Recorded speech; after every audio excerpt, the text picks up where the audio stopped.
and welcome back to Shakhtar Glory, episode 77.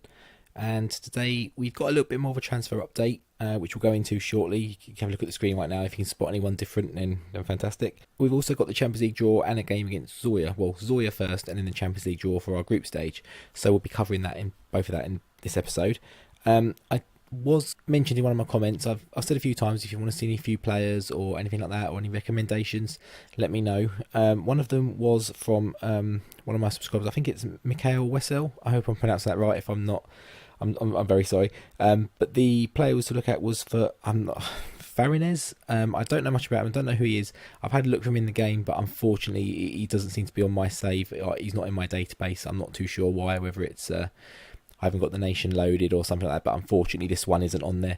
He did suggest a goalkeeper. I think maybe one of the new ones we mentioned in this episode. I'm just looking through my notes to see if he's there, or if we did touch upon him last time.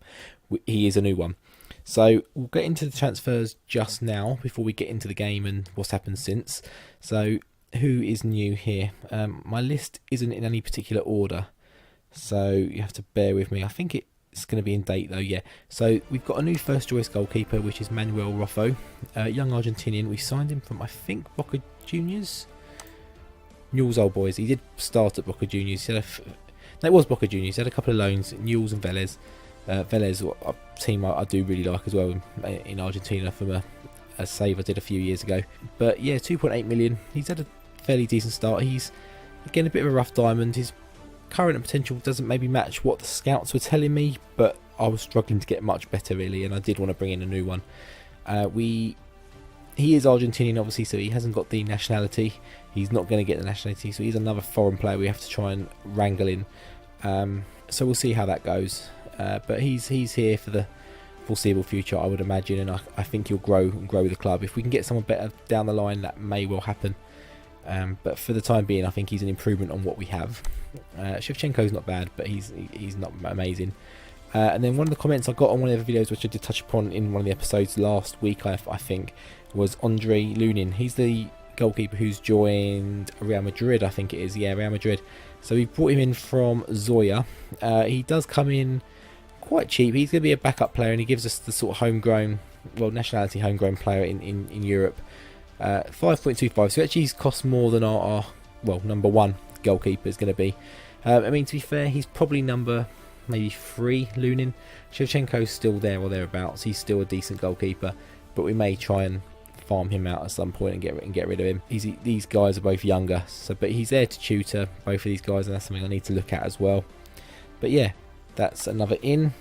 And then we've also got Heiko Leonhardt, who comes in from Eintracht. Is it Braunschweig? Something like that. I have no idea how to pronounce that. His stats are going down, which I'm not pleased to see. And his summary doesn't look that good. But I just saw something in him that looked really good. The 20 determination was really good as well.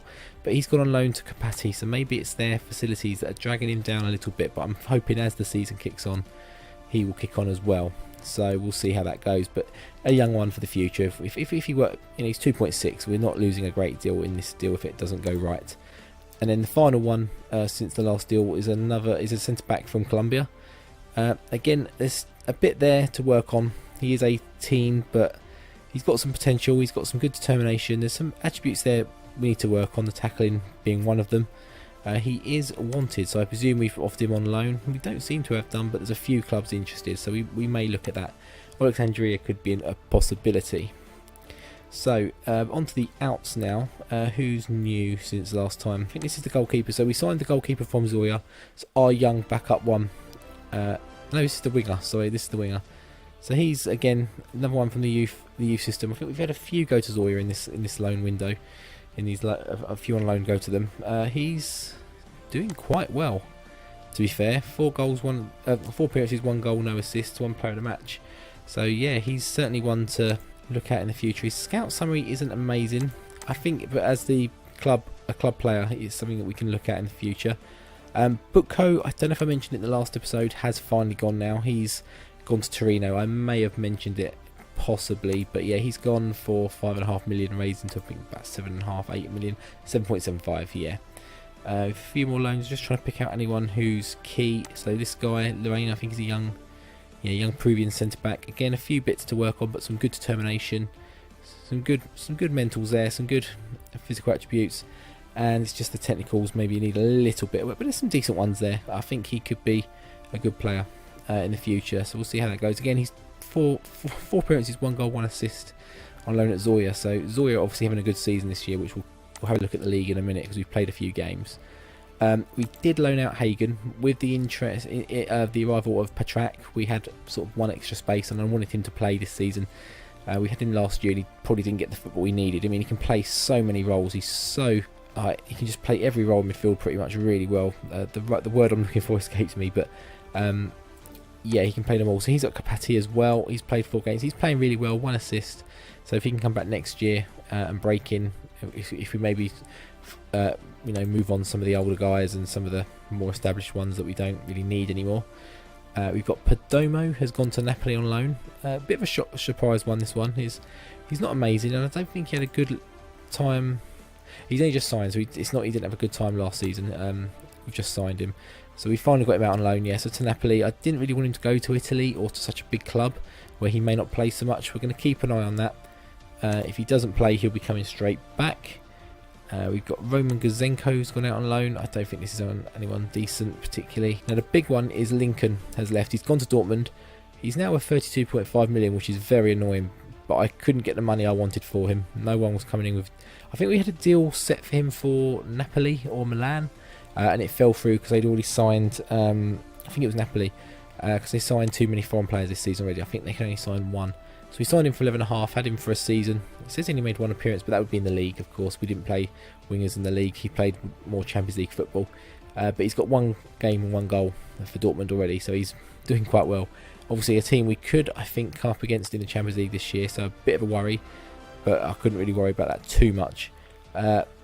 Mudlolos, I'm not sure if I'm pronouncing that right. He's the young South African guy we brought in. He's gone back to Mamelodi Sundowns, where we bought him from, so you can get a bit more exposure there. Ideally wanted to loan him in the league again. It's always my aim, but wasn't able to. The Japanese striker we've got has gone to Arsenal Kiev. I don't think he's going to make anything. I thought maybe we might get some commercial success out of it, but yeah, it was just a bit of an experiment. Tiepo Paz, young Brazilian centre back, again got some good potential, but he needs first team football. He's two games, got quite a good rating, so he's doing quite well. So we'll see how that goes. Raul Cortez has gone to Vorskla. His stats again are dropping. I think he was a wonder kid. No, I don't think this was him. It wasn't him. But I'm not sure he's going to make it. We don't really play anyone in that position anymore. So, yeah, a bit of a worry, that one. We've got Sumaharo. Again, Zorya. Again, doing quite well. It needs a bit of work, but young one from ASEC. If we can get a good season out of him, maybe boost his value up and maybe move him on. Not sure he's going to one that's going to break into the team. I did think he was going to, but that's kind of gone away now. Figueiredo has gone to Capacity. It's a lot of the same teams are coming in for the players. So again, he looks quite good, but again, I want him to have first team football. He's 21 now. A couple of loans. He'll be coming up to, if he hasn't already got the Ukrainian nationality, not nationality as such, but ability to be registered as a Ukrainian player. So we'll see how that goes as well. He only costs 65k, so again, if we can get a good bit of performances and something like that, he could be a good profit spinner, money spinner for us. Leo Santos has gone to Zorya. He's doing quite well again. We do want to sell him, so I think this one may have a future deal in place. I'm not too sure, but he's one we may potentially move on. I don't know why I wanted to move him on. There was something I wasn't sure about him, but he looks like he's improved. Maybe it was his pace. I think he was quite slow, but he doesn't look to be there. So maybe we bring him back in next season after a good loan and a good season playing football. Companucci, who got, I think, the top assist last season. That can't have been. It must be an average rating or something like that. He's at Zorya now. He's not doing quite so well this time in a more successful team, but we'll keep an eye on him. I think he could be someone that can come in on that left-hand side. We need to get him more familiar with the attacking midfield part of it, but there's time and space to do that. Kouassi, I wanted to try and sell him. I can only get a loan deal for him. Again, I think it's more his star rating and his record in the league. He hasn't set the world alight, and yeah, he's got some good attributes, and he's iron-willed, good determination. Good finishing. The pace is okay, but I'm just not too sure. He's doing a bit well. He's got 1 in 2, but his average rating isn't very good. So again, there's a lot to monitor. We finally sold Kudryk. He went to Zorya as well. They're obviously trying to replace their #1 goalkeeper. So they've loaned one of ours and bought one of ours. I think that's how it's worked. Did they loan the other one? I think they did. We talked about him a minute ago and I've just forgotten already. Boyachuk has gone to Inter Milan of all places, 7.5 million. He's 25 years old. He just wasn't up to standard. He's one of the few players we got who can play the false 9 role, sort of, kind of. And the Ramdeuter on the right. But, I mean, he did well for us when he played. But I think we had better options. And he was an older... Well, he's 25. We had younger, better options I wanted to bring through. So, with a bit of a heavy heart, he moves on. But he's gone to a great club. So, he can't really say too much. Chainer has gone to Zorya, young centre-back. He's one I think will slot back in when he's back. He's a really good player. He hasn't played this season yet. Fred finally went to Hoffenheim. Again, not as much money as I wanted. But he's 28 years old now. He's worth 32 again. The money's jumping up when we sell them. But and Hoffenheim, again, they've had a few of our players this year. Luckily, we won't be playing against him. But he had a good season last year. But he didn't play much in the league. We rotated in the league quite a lot. But I didn't see the goals from him. A good assist last season, but in general, not amazing. I think we can get better, and I think Hurtado and Petrak will provide us more in that. A bit more dynamic as well. The young Iranian has gone out on loan. He's improving. He is improving. Whether he's going to be good enough, I don't think so. But he is improving, so we'll see. Again, if we can make a bit of profit on him. Didn't cost very much. We can sell him on for a good bit of money. And then we come to Leonhardt's gone out on loan. Rakitsky was itching for a move away. He was pushing and pushing and pushing. We kept saying no. We always fought him off. He was always happy to stay when we talked him round. But 32 years old, I took the opportunity to say, look, let's see if anyone wants him. He's worth 10.5 now, pretty much. We got 7.5 for him. 32 years old. We weren't going to be able to resell him. He didn't have the best of seasons last season. He was very much down the pecking order. Long-term Shakhtar player. So, again, sad to see him go, but it was time. And to get 7.5 million for him, I think we can take a bit of positives out of that. And then Martin Mashalek has gone on loan to Shakhtar, and he hasn't featured for them yet. He's in their under 21 squad by the looks of it, which isn't the part of the loan deal, so we may have to bring him back. But we'll be keeping an eye on him a bit more this season, the loans. And I'm sure we had a goalkeeper on loan. I don't see him, so maybe it's going through. But we've made 92 million in sales and 29 million in. But there's still a bit of time in the transfer window. We may look to bring 1 or 2 more in. There's a player on the transfer list who, if I can get him, I'm going to do my best. But I think when I looked at him before, he was going for like 40 odd million. So, yeah, I don't think so. So, what's happened since that Charity Shield game? Obviously, that was the last game, was Dynamo Kiev in the Community Shield, Charity Shield, whatever you want to call it. We played quite a few games, I think. So we've had another tour. We've gone on tour to Thailand. I think that is, yeah. Got quite a good bit of money from those games. But then 4-1 against Zorya in the league. Pretty straightforward. Roberto with 2. Hurtado with 1. So already trumping Fred on the goals. Mohamed popping up with 1 as well. As you can see here, we are going with the one striker, the kind of Guardiola and Klopp variations in the league. We are trying to move away from that strict free striker up front system in the league, although it does give us an opportunity to rotate a lot more players, so it will pop up every now and then. We then played Ilichevets, another 4-0 this time. Farah getting the goals, Drew an own goal from their player Petko, and Amoroko coming on late on to grab a goal. We've totally rotated here. We've rotated pretty much most of the games in the league this season, just to try and give everyone a bit of a chance, and then see if we want to keep anyone, because we are still trying to loan a few out as well. We did play Dynamo Kiev. I didn't want to play them again in the league. We've played them quite a lot recently. We are playing Zorya again today, so they are probably the second most popular domestic team we play.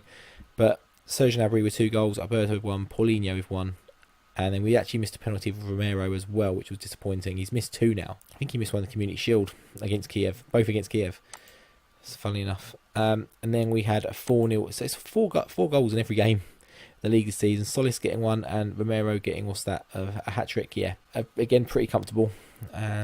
This unbeaten run in the league doesn't look like it's going to end anytime soon, even with this changing system, what we're playing, introducing it. It did struggle before, playing it, because we weren't able to break down the teams. A lot of them don't play strikers, a lot of them play with like 6 men at the back and things like that. So it's hard to break down when you're not really gunning for them. But as you can see, that leaves us in this game. So quite a big game against Zorya today. They are second, only 2 points behind. So they've only drawn 1 game. They got quite a healthy goal difference as well. Dynamo Kiev back down in 5th. But I'd be very surprised if they don't end up back in like 2nd place. But Leo Santos is their key player. But he obviously, a lot of their players that's got them to where they are this season aren't going to be able to play today because they're all from us. So what we do now, I think we're gonna jump into, I don't think I've got anything else to talk about. Nope, we're going to jump into that game. The team should be set up, so we'll cut to the lineup. Here's the lineups. They've gone with, as you can see, like very sort of solid down the middle formation, almost like a pyramid, almost like a bit of a Christmas tree, in fact, with the top bit as well. But Yuri up front is always a goal threat for them, so we have to be wary of him. Kudryk in goal, because obviously he's signed. For us, we've got Romero up front, we've got Rodrigo on the left. He is now not looking like he's going to be going. No one was actually putting bids in for him. He's wanted by like Real Madrid, Barcelona's, those sorts of clubs. A few other different ones were interested, but no one ever put a bid in. I put his price down. No one came in.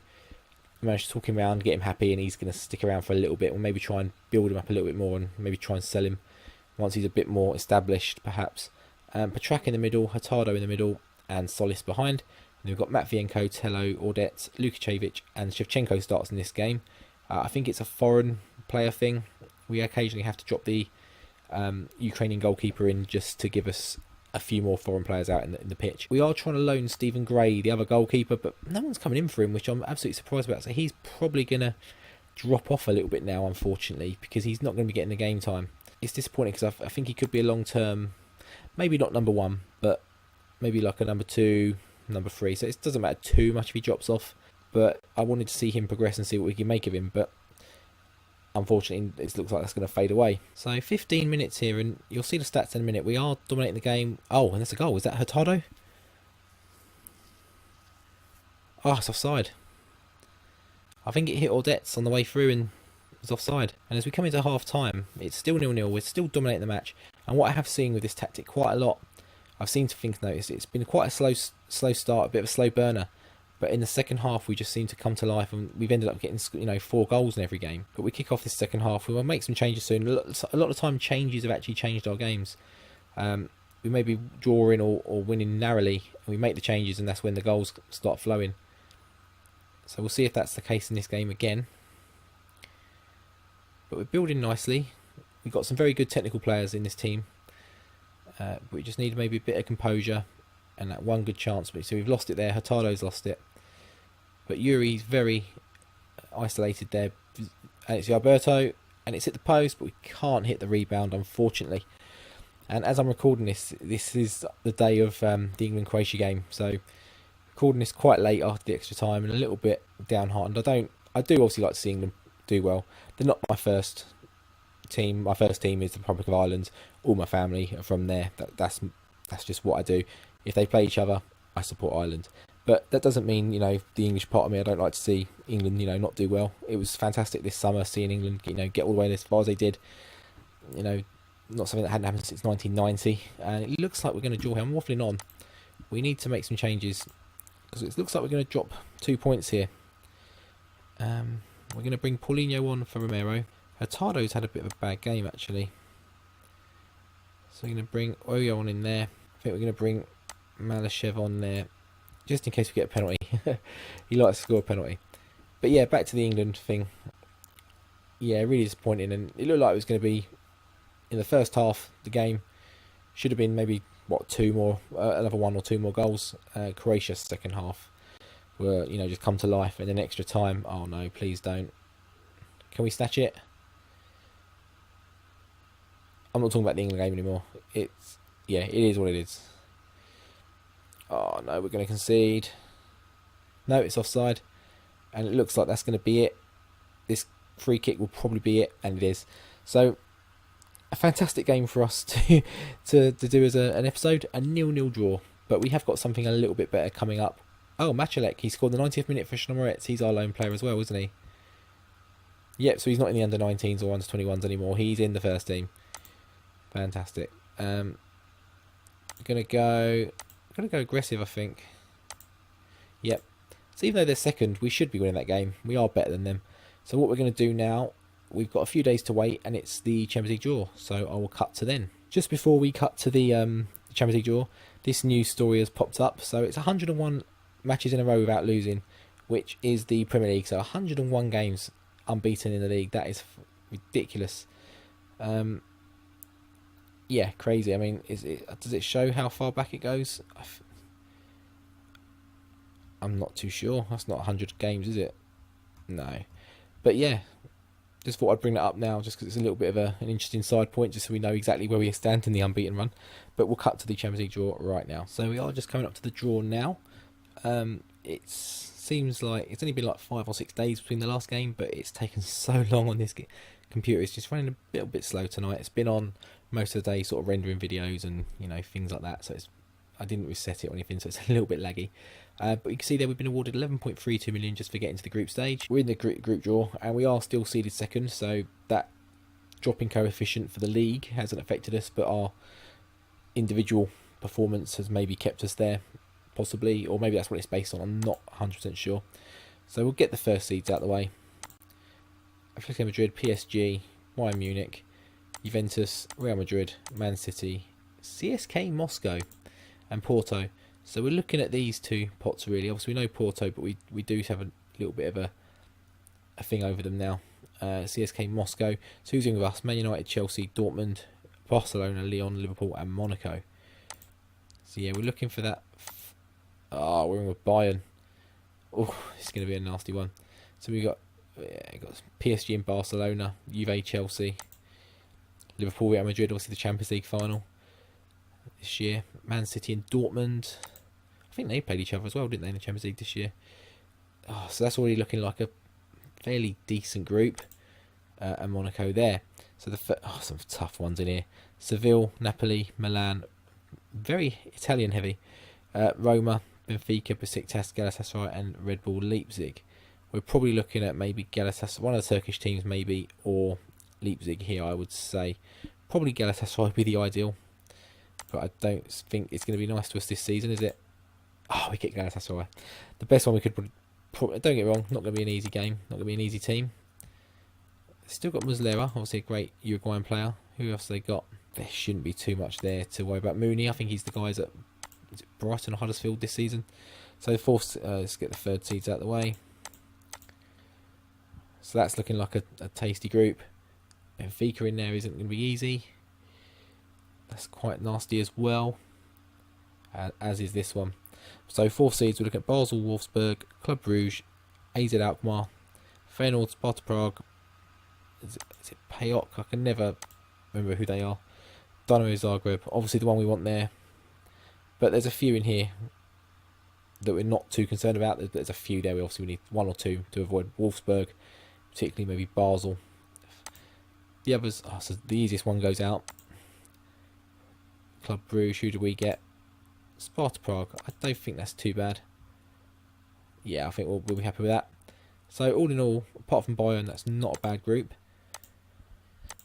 Okay, so that's probably where we'll be coming back for. So if we just do a quick skip. So the fixtures should be here now. They are indeed. We start away to Sparta Prague on the 14th of September. So what's that, about 2 weeks away from now.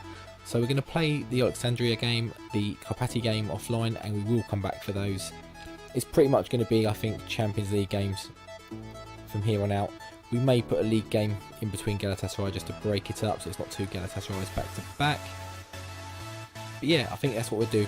We'll just play with the Champions League games here with 1 league game smacked in the middle. So again, I just want to mention it. I think one of the previous videos, I can't remember which, I was editing it today.